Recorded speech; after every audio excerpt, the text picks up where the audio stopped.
салом бинандагони азиз ва ба барномаи ахбори озодӣ хуш омадед. Тозаҳои Тоҷикистону ҷаҳонро аз студияи марказии радиои озодӣ пешниҳоди шумо мекунем. Имрӯз 25 апрел аст ва ҳоло як нигоҳи кӯтоҳ ба унвони чанде аз гузоришҳои барнома. мардуми чоркӯҳи Исфара мегӯянд, агар як моҳи дигар об нагиранд, тамоми зироатҳояшон хушк мешавад ва оби хӯрданӣ ҳам нахоҳанд дошт. آب میخوردگی هم نیست که جاموشویی ها مایه جاموشویی ها مایه دیگه جاها ببرده کسید. وزیرانی امریکایی به اوکراین رفتند و وعده دادند که به کیف کمک‌های ایلاوگی نظامی می‌رسانند. و تأثیر ادامه جنگ در اوکراین به کار مهاجران آسیای مرکزی به خصوص تاجیکان در روسیه سخت‌تر و بیشتر می‌شود. март, май, апрел мавсими кора, то май октябр меяд. Бояд ки дар ин масъала бояд мушкил набоша. Кор бисёр бояд боша, пул бисёр боша, лекин нестад. گروه از ساکنان منطقه‌های نزدیک مرزی تاجیکستان چند هفته باز از کمبود آب شکایت دارند. آب ساکنان جماعت چارکوه و اوچی قلچه ناحیه اسفره و باباجان غفوروف از طرف قرغیزستان می آید. مقامات میگویند برای حل مشکل چندین مراتبه با همتایان قرغیزشان واخوردند. مسئله تقسیم آب بارها باعث سر زدن مناقشه در مرز تاجیکستان و قرغیزستان شده است. مولا رجب یوسفی و فرزان محمدی ضمن سفر به اسفره این مشکل مردم را تحقیق کردند. طریق این جوی از دهه کوکتاش قرغیزستان به چارکوه تاجیکستان آب می آید، اما قریب یک ماه است که جوی خشکیده است. این حالت ساکنان چند محله جماعت چارکوه را در وضع دشوار گذاشته است.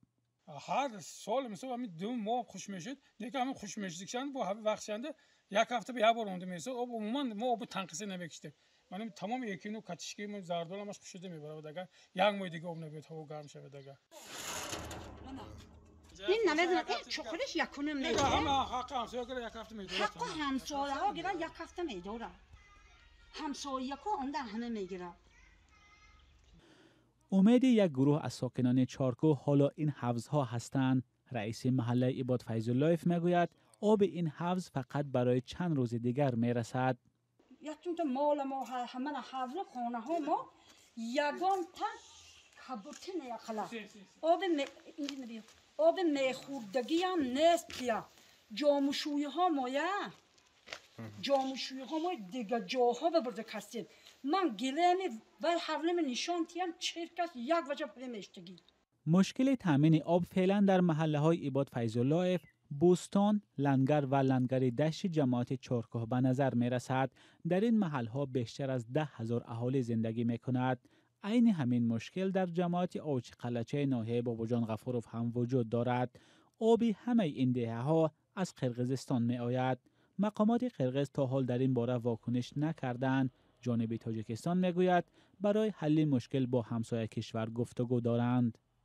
ما امروز حقیقت با گفتشنود گذارنده همسایه ها که قرغیز ها که سیکو بابا از اوانبار با کانال یاری رسان پرتفته صبح دریای اسفره با فروورده خوجگاه با تقسیم کرده ایستادیم، لیکن این آوام باشد ناکفایه است. برای آنکه امروز باشد نیست، هوا نسبت دیگر وقت گرمتر شد. همه همین نگاه نکرده بچه کارگرای ما همه چهارراه انداختن که آب کتی تامین کنند. برای حل مشکل بی‌آبی در منطقه های نزد مرزی، نمایندگان وزارت انرژتیک و ذخیره های آب به اسفره آمدند. امید مقامات و هم مردم این است که با گرم شدن هوا آب دریا زیاد شده، مشکل آنها نیز برطرف شود. تامین آب در منطقه های نزد مرزی یکی از مشکل های اساسی میان تاجیکستان و قرغیزستان است. تقسیم آب چندین مراتبه باعث سر زدن مناقشه میان دو طرف شده است. مولا رجب یوسفی، فرزان محمدی، آزادی شهر اسفره. انتونی بلینکن وزیر امور خارجی و لوید اوستین وزیر دفاعی آمریکا وعده دادند که به اوکراین با ارزش 700 میلیون دلاری دیگر کمک‌های مستقیم و غیر مستقیم می‌رسانند. دو وزیر در این باره پس از سفر به کیف در شام 24 اپریل و ملاقات با ولادیمیر زلنسکی رئیس جمهوری اوکراین خبر دادند. نصف از این مبلغ برای اوکراین و نصف از آن برای شریکان آمریکا در ناتو و منطقه صرف می شود. سفر دو مقامی بلندپایه آمریکا به کیف در روز صورت گرفت که از جنگ روسیه در اوکراین 2 ماهی رسا گذشت. انتونی بلینکن گفت که روسیه در این جنگ به مقصدهای خود نرسیده است و اوکراین است که موفق می شود. در این جنگ که روز 28 فوریه شروع شد، هزاران نفر کشته و مجروح شدند. بعد این جنگ کشورهای غربی و اروپا علیه روسیه تحریم‌های سخت اقتصادی اعلان کردند. در پس منظر تحریم‌ها بر ضد روسیه، آینده بازار کار این کشور برای مهاجران تنگتر می شود. از حالا در روسیه مهاجران زیادی از بیکاری و بد شدن شرایطشان شکایت می کنند. گروهی از کار اختصار شده و در جستجوی کار سرگردانند و گروه دیگر هفته هاست نمی توانند حق کارشان را بگیرند. سرنوشت مهاجران تاجیک چی خواهد شد؟ همکارم مومن احمدی در این باره گزارش دارد. حالا اینجا تاجیکای مترو میتونه این نرخ نوا روزی نه. ما اینجا همه ما جمع شدگی روزی نه. ده ها مهاجر از کشورهای آسیای مرکزی در مسکو برای کم شدن حق کارشان اعتراض کردند. این مهاجران در شرکت دسترس کننده دیلیوری کلاب به حیث خطکشان یا کوریر کار میکنند. به ادعای آنها شرکت از 21 اپریل نرخ هر فرمایش را از 120 به 90 روبل پایین آورده است. К этому относимся с понимаем ситуацию в стране и в мире. ما وضعیت در کشور و جهان را درک میکنیم، اما میخواهیم مبلغ پیشینه برگردانیده شود.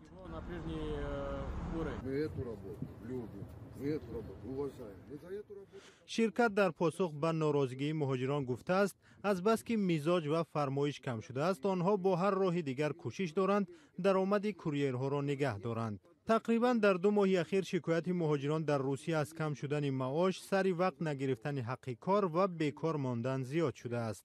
بحرالدین از زمان آغاز حادثه های اوکراین چند بار جای کارش را عوض کرده است. سبب پرداخت نشدن حق کار است که به اندیشه او احتمال تأثیر تحریم های غرب علیه روسیه است. این مشکل در 2 ماه، این مشکل بیکاری و تأخیر در معاش فقط در ماه январ، در ماه فوریه بیشتر رخ میداد. این روزی موسم کار است. ماه مارت، ماه اپریل موسم کار است. تا ماه اکتبر نوامبر این باید که در این مسئله باید مشکل نباشه. کار بسیار باید باشه، پول بسیار باشه، لیکن نیست. مراجعت و شکایت از بیکاری و اختصار شدن به سازمان‌های کار با مهاجران و حامیان حقوق هم زیاد شده است.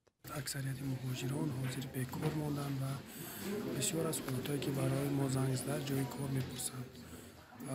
چطوری که به همگان معلوم است بسیار از شرکت هایی که از اروپا و از امریکا هستند در روسیه فعالیت کاری خود را منع کردند و برای از همین سبب بسیار از مهاجران به جای کار ماندند و بسیار هم برای ما مراجعت میکنند برای یعنی پیدا نمودن جای کار. روسیه کشوری اساسی مهاجرپذیر از تاجیکستان است. طبق اطلاع روسیه سال گذشته بیش از 2 میلیون نفر به مهاجرت رفتند. اکنون برخی با جیب خالی و بیکار به کشور برمیگردند.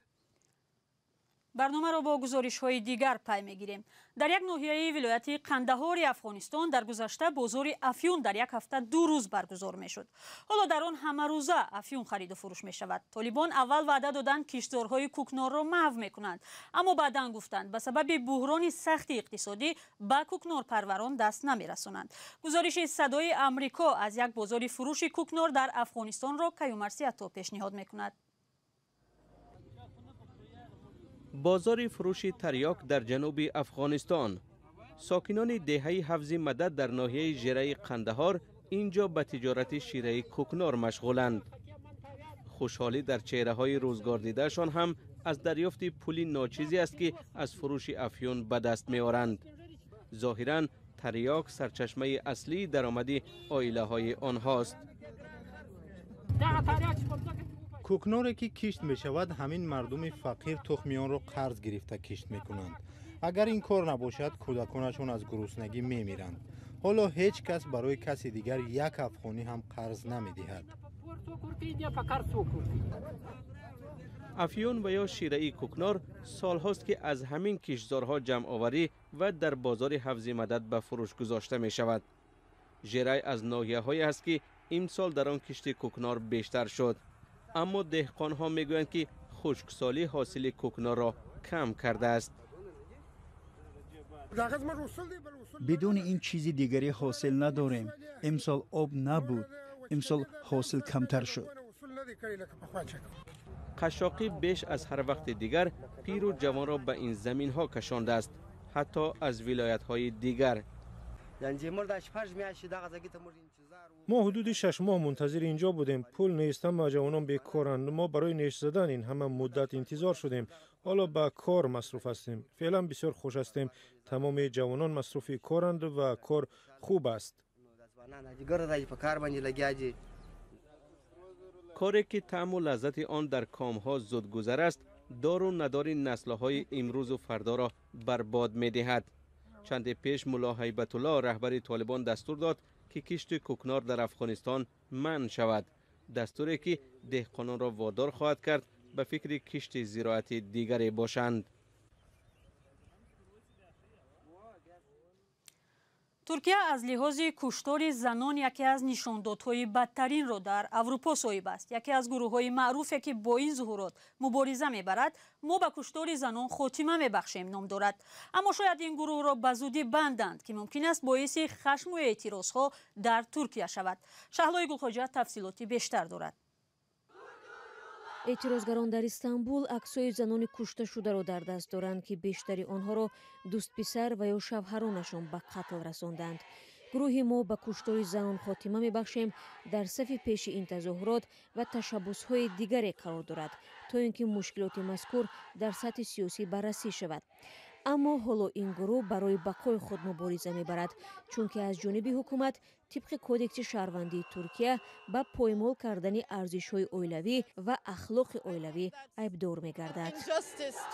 من خیلی خشمگین و غمگینم. من فکر می‌کنم که این نسبت ما زنان بی‌عدالتی است.